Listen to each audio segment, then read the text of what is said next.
এই জীবনে প্রথমে একদম সরাসরি এই পানের বরজের ভিতরে ঢুকছি এবং অনেক পান তো খাইছি, কিন্তু সরাসরি গাছ থেকে পান কখনো তুলে খাই নাই। এবার প্রথম দেখি তো কেমন লাগে।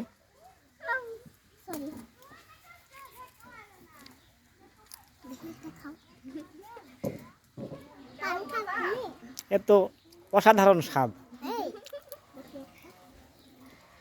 লাইফে এটা প্রথম একদম গাছ থেকে পান তুলে খাওয়া।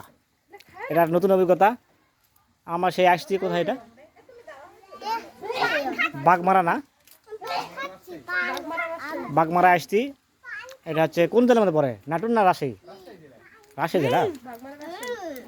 বাগমারা রাজশাহীতে আসছি আমার আত্মীয় এক বাড়িতে। এসে দেখি যে বাসার উঠানে এইরকম পানের বরজ এরিয়া, পানের বরজ।